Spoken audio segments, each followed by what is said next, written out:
Terminator Salvation review. More like Eternal Damnation. Am I right? Am I right? Anybody? So Terminator Salvation has been near the top of my to rent list for ages, since it came out in May 2009, for a couple of reasons. Number one, I'm a massive fan of the Terminator series. Number two, I've heard you get 1,000 out of 1,000 gamer points really easily. And finally, number three, without giving too much away about Melodia's policy of exploiting volunteers to provide the bulk of its content, I knew nobody was going to review this game. Hey, I didn't say there were good reasons. One thing remains constant. Terminator Salvation, the video game, takes place a couple of years before the events of the movie, and it sees John Connor and Blair Williams traipsing through the desolate wasteland that is downtown LA. Poisonous fumes that suffocate the city, and hindered by the scorching sun, downtown LA isn't fun to walk through at the best of times. Now it's even worse because the machines have destroyed most of the lovely road system and have populated the city with deadly robots. Instead of sitting in a bunker/airplane or commanding the squadron of people/a teenager and a small child, Connor and Williams are basic runs, given commands and expected to follow them. However, an SOS call from a squad of resistance fighters, pinned down in enemy territory, turns on John's hero switch, which eventually leads to the death of more people than he saves, but that's okay because his heart was in the right place. Graphically, the game looks pretty good. Nothing amazing and the lighting needs a lot of work, but generally speaking, the environments are nothing to complain about. The character models, however, are wooden and stiff, striking awkward poses as in-game cutscenes play out, their mouths flapping up and down like suffocating goldfish, while a bored actor recites some line he's been given.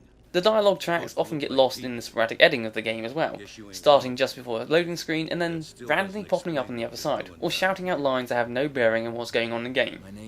It's worth pointing out that whoever's in charge of the budget couldn't afford Christian Bale to do the voice work of the game. So we get another random Brit that sounds nothing like Bale. They couldn't even afford the likeness of Bale, so John Connor doesn't look anything like John Connor. Moon Bloodgood and Yoni Yasmid Lin Jr., however, both lend their likenesses and voiced the game. But the models don't look especially like either of them, and it's clear they didn't really care when it came to the readings.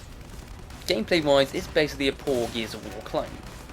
Yes, waist-high walls are the order of the day, as you take cover from the 4 different types of enemy in the game. They are in order: the Wasp, a flying robot armed with machine guns; the Spider, a walking robot armed with machine guns; the Hunter-Killer, a large flying robot armed with 2 machine guns; and the T-600, a human-like robot armed with a Gatling gun. In relation to the 4 types of enemies, you have 4 weapons. Wasps are to be taken down with shotguns, Spiders with machine guns, HKs with rocket launchers, and the T-600 with grenades and pipe bombs. Nice reference there. Combat-wise, you hide behind a wall and then pop out and fire at whatever's firing at you. With the case of Spiders, you have to sneak around to the back of them, using the conveniently placed path or waist-high walls in the battle, and shoot out their vulnerable batteries. I must admit, the first time you do this, up until the 10th, you're thinking this game could actually deliver some interesting firefights. But it turns out the Spider is the only enemy that actually requires any sort of tactical beat, and even then it's ruined somewhat by the fact your AI-controlled allies don't seem to understand that when they have a clear shot at the back of the Spiders, they should be shooting. The game also does get bored of allowing access behind the Spiders, and instead forces you to use the previously mentioned explosives to take them out. Sticking to waist-high walls and various cover is controlled by the press of a button. When you reach the end of the wall, you get a radial that allows you to switch between cover easily. Well, in theory it was a good idea, but the further you progress through the game, the worse it seems to become. Especially if you ever want to hop over a wall. John really doesn't like going around corners of cover either. This means you have to unstick yourself from cover, walk around the cover, thus exposing you to enemy fire and revealing your position, eliminating the surprise flanking maneuver you were attempting. Then stick yourself to the other side of the corner. Cover will often get in the way of your shots, and the places where you can actually fire from cover is a bit random. Also, the reason why I'm specifying waist-high walls so much is because you can't cover yourself on actual walls, and therefore you can't take cover on corner of buildings, pop out and then blast at the machines before popping back again. Coupled with the lack of run or sprint ability in the game, you've got a very slow, dodgy, uninteresting core gameplay. Health is a mishmash of a health bar and regenerative health. In theory, while you're in a fight, you only have whatever is in your health bar, but once you win the fight, it instantly fills up again, which is fine actually, provides challenge, and means I won't hide behind a barrier for 10 minutes, waiting for my health to regenerate. Alas, the regenerative health thing is, like the rest of the game, a bit dodgy. Sometimes it will regenerate in the middle of a battle, or won't because there's enemies still in view but are miles away, but if you go far enough from enemies in the middle of combat, it will generally pop up again. I just like some consistency. The game does attempt to mix things up with vehicle sections, where you have unlimited ammo. They are a welcome respite, but aiming these sections is a real pain, making them seem especially hard and unfair. To the game's credit, it does throw in a couple of new enemies you'll recognise from the movie, but these feel more like cameos than anything else. Throughout the game, you're accompanied by a selection of uninteresting characters that drop in sporadically throughout the game, and you always have Blair as a backup. The AI control characters sometimes seem to turn off, in that they just stop firing in the middle of battle, or just sit around shouting, "Come on, John!" I realise I'm the hero of the story, but if that chicken in Fable 3 taught us nothing else, heroes can't win alone.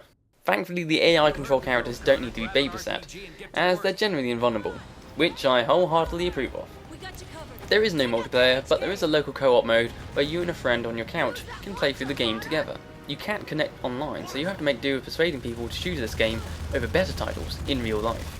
The game has received some flack for this, but in its defense, every game doesn't need a multiplayer, and the addition of a local co-op just means that two fans need only rent this game once and complete it in one night. The game is about 4 to 6 hours long with absolutely no replay value. They didn't even bother to add in any odd collectibles, and all the achievements, / trophies, can be completed in just one playthrough on hard mode, which oddly enough did increase the rate in rentals. Perhaps it was a cunning plan. So I would never recommend buying this game, not even for a rental, unless you really want 1000 out of 1000 or you're a massive fan. I give this post-apocalyptic nightmare a 5 out of 10. I never... Thank you.